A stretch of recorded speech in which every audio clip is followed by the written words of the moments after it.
Hello, welcome to Unicorn Princess Tarot. This is for fire sign, Aries, Leo, Sagittarius. Take only what resonates. Para sa mga gustong magpa-personal reading, this is check mo na lang sa description box. Si Jing Tarot Reader, siya yung open sa personal reading. Friend ko yan, guys, hindi ako yon. Kung gusto mo, pwede kang magpa-personal reading sa akin. Pero, i-announce ko na lang sa TikTok ko kung kailan ako open, ha? So, doon mo ako i-subscribe or i-follow kung gusto mong malaman, ma-update ka sa mga personal reading. So, fire sign, let's start your reading. You do have your ascension. Yeah. And sorry about dun sa mga nag-message sa akin sa TikTok or whatever social media platform. Kasi, hindi ko po yun maasikaso. Marami po akong kaya hindi ako pala reply. Or, actually, 1,000 na rin kasi yung mga message sa akin, personal message. But, hindi po talaga yun marireplyan. Masyado po akong busy tao eh. So, hindi po talaga ako open pa sa ngayon. Personal reading. Let's move on. Let's start your reading now. Fire sign legal is at the bottom of the deck.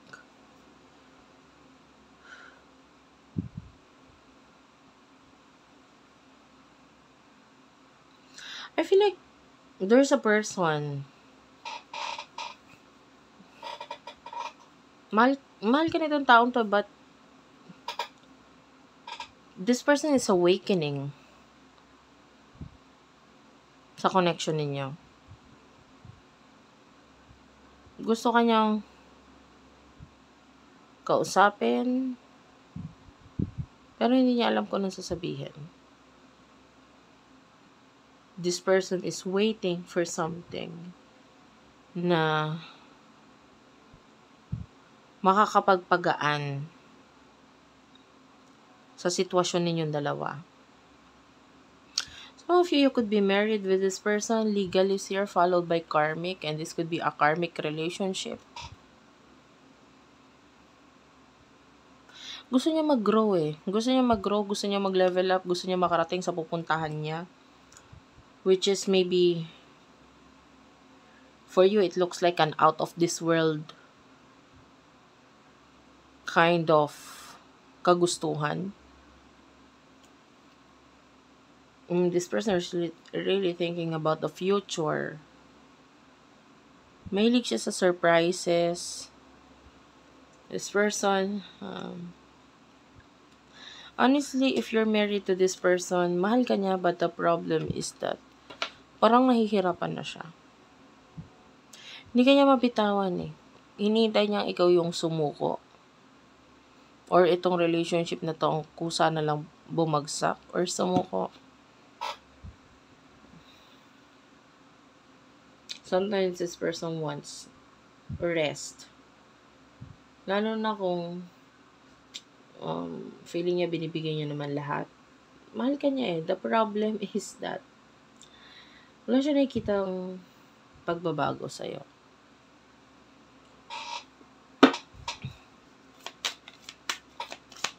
Tell me more.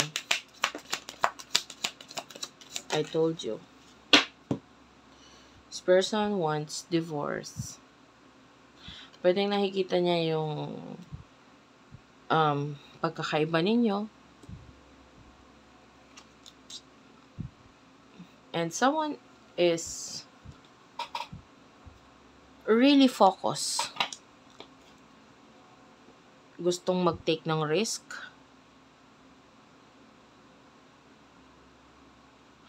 This is like another person energy. So, pwedeng either ibang tao ito na naghihintay na ikaw ay magkaroon ng separation or sa side niya. But there's a person who is waiting for divorce. Waiting for this connection na mag-end siya sa wala. You do have your lost, block, and cut off. I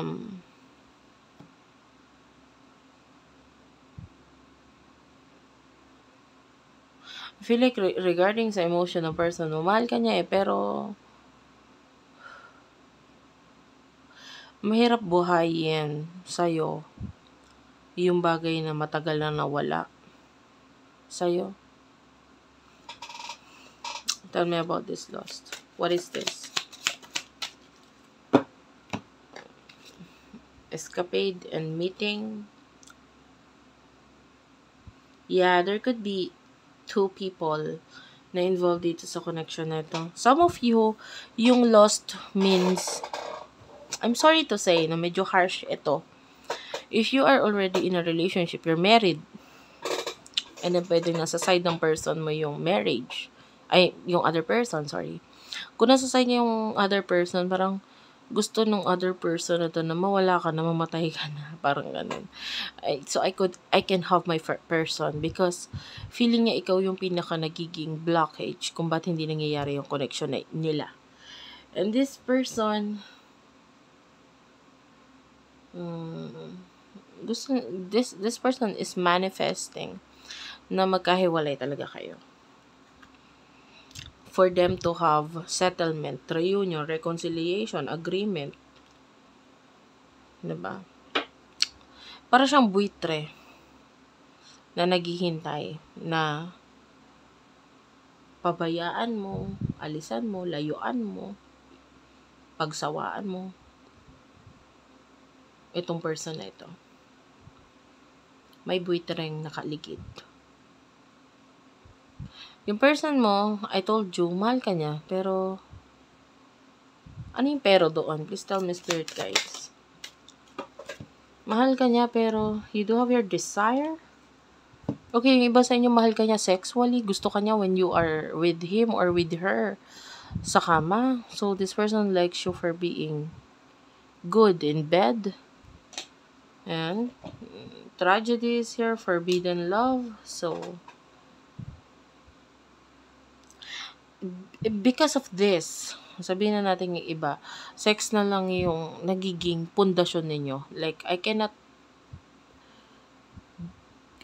end this relationship kasi kahit papano okay ka naman. Masarap ka naman. Yung fantasies ko na ibibigay mo naman. For me, it's not real love. Mahal ka niya pag naggaganon kayo. Pag may ginagawa kayo. After nun, okay, back to business, and then this is not love, guys. This is lust. Lust. Yung L-U-S-T. And this is not a healthy relationship. This is not a healthy connection.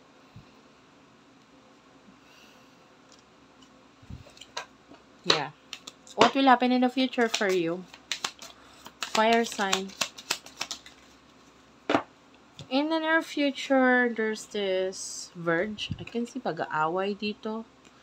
But yung pag-aaway, what I really do, like about this connection is after ng away, may pagbabate, may pag-aayos. And there's this wishing kind of energy. Tell me about this. This is like your person's wish. Ang kahilingan niya is magkaroon ng pagbabago sa'yo. Kasi lagi kang ganyan with a roller coaster. And with the negotiator, I feel like this person is not wishing anymore. It could be ang ending is that nagbe-beg na siya sa'yo. Sinasabi niya sa'yo, please change. Please change. Gusto ko magbago ka. Kasi might be, yung pagmamahal kaya niyang baguhin, ibalik. Because there's this love here, unconditional love. So kung kasal kayo, hindi na mahirap para sa kanyang mahalin ka ulit. Na hindi sa ganun lang. Mahalin ka ulit talaga for who you are. Pero hindi kasi yan. Kung ano yung pinapakita mo ngayon, yung minahal niya. Yung pinahal niya, yung dating ikaw. So this person is begging, wishing, wanting the past. Or kung ano ka noon. Yun yung gusto niya. Whatever you are in the past. Yun yung minahal niya. Yun yung gusto niya. This is history. This is past. Happened. Nung time na obsessed pa siya sa'yo. Kasi yun yung minahal niya. Okay? Thank you for watching. I love you all and bye-bye.